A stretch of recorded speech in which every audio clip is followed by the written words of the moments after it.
Cinema പ്രവർത്തക ഭാഗ്യലക്ഷ്മി കൂടി ഇപ്പോൾ ടെലിഫോൺ ലൈനിൽ ചേരുകയാണ്. ശ്രീ ഭാഗ്യലക്ഷ്മി, അറിഞ്ഞു കാണുമല്ലോ വാർത്ത, 2 യുവ സംവിധായകരാണ് ഇപ്പോൾ കഞ്ചാവുമായി പിടിയിലായിരിക്കുന്നത്. എന്താണ് പ്രതികരണം? തീർച്ചയായിട്ടും ഇത് ഇങ്ങനെ തന്നെ വളരെ കർശനമായി തന്നെ ഇത് മുമ്പോട്ട് പോവുകയും ഇവർക്കെതിരെ സംഘടനാപരമായ അതിശക്തമായ തീരുമാനങ്ങൾ, നടപടികൾ തന്നെ എടുക്കുക തന്നെ വേണം. കാരണം കുറച്ചധികം നാളുകളായി ഈ ഇൻഡസ്ട്രിയെ നശിപ്പിച്ചു കൊണ്ടിരിക്കുകയാണ്. സമൂഹത്തിന് മുൻപിൽ പരിഹസിക്കപ്പെട്ടുകൊണ്ട് ഈ രാജ്യത്ത് എല്ലാ ഭാഷയിൽ നിന്നും ഏറ്റവും നല്ല സിനിമകൾ, കമ്പാരിറ്റീവ്ലി ഏറ്റവും നല്ല സിനിമകൾ എടുക്കുന്ന ഒരു നാടാണ് നമ്മുടെ ഒരു മലയാള സിനിമ എന്ന് പറയുന്ന എല്ലാവരും ആദരവോടെ നോക്കിക്കണ്ടുകൊണ്ടിരിക്കുന്ന ഈ രംഗത്താണ് ഈ തോന്നിവാസം കാണിക്കാൻ തുടങ്ങിയിട്ട് കാലം എത്രയായത്?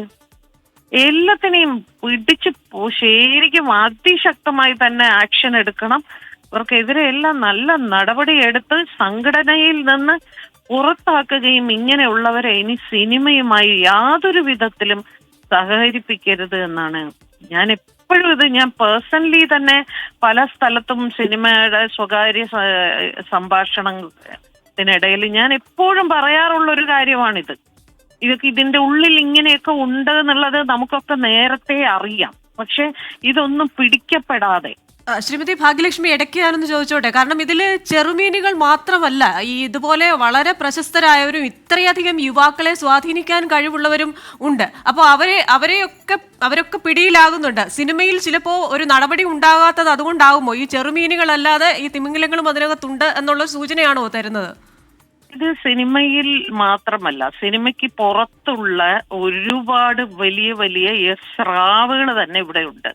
എത്രയോ കാലങ്ങളായിട്ട് ഇവിടെ ഈ സംഭവങ്ങൾ സിനിമയ്ക്കുള്ളിൽ അല്ലാതെ പുറത്ത് പലരെയും പിടിച്ചു, അങ്ങനെ ഇങ്ങനെ എന്നൊക്കെ പറയുന്നു. പിന്നെ എന്തായി എന്ന് നമ്മൾ അറിയുന്നില്ല, കേൾക്കുന്നില്ല, ഒന്നുമില്ല. അതുകൊണ്ട് തന്നെ ഇതിന്റെ വേറെ എവിടെയാണെന്ന് അന്വേഷിച്ചാൽ മാത്രമേ, ഈ സിനിമയ്ക്കുള്ളിൽ മാത്രമല്ല, ഞാൻ ചോദിക്കട്ടെ, സ്കൂളുകളിൽ, കോളേജുകളിൽ ഒക്കെ ഇത് ആരാണ് വിതരണം ചെയ്യുന്നത്? അവിടെയൊന്നും സിനിമാക്കാരല്ലല്ലോ. അപ്പൊ സിനിമയ്ക്ക് ഇതെല്ലാ മേഖലകളിലേക്കും ഇങ്ങനെ പതുക്കെ കയറിക്കൊണ്ടിരിക്കുക. ഞാൻ അന്നൊരു പത്രസമ്മേളനം നടത്തിയപ്പോൾ പറഞ്ഞു, മുംബൈ പോലുള്ള സ്ഥലത്താണ് ഇത് ഏറ്റവും അധികം ഉപയോഗിച്ചു കൊണ്ടിരുന്നത്. ഇന്നിപ്പോ ഇത് കേരളത്തിലേക്ക് വന്നിരിക്കുന്നു.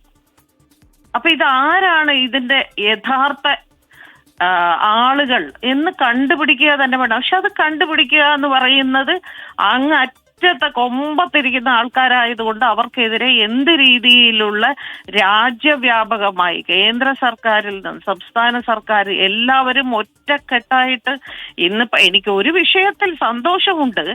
കേരളത്തിൽ മാത്രമാണ് ഇതൊരു ചർച്ചയാവുകയും ഇത്തരത്തിൽ ചെറിയ ചെറിയ മീനുകളിൽ നിന്ന് നമ്മൾ ആരംഭിക്കുകയും ചെയ്യുന്നത് എന്നുള്ളൊരു ചർച്ചയുണ്ട്. ബാക്കി സംസ്ഥാനങ്ങളിൽ ഇതിനെക്കുറിച്ച് ആരും മിണ്ടുന്നില്ല. എല്ലാ സംസ്ഥാനത്തും ഇതുണ്ട്, ഇതെല്ലായിടത്തും ഉണ്ട്.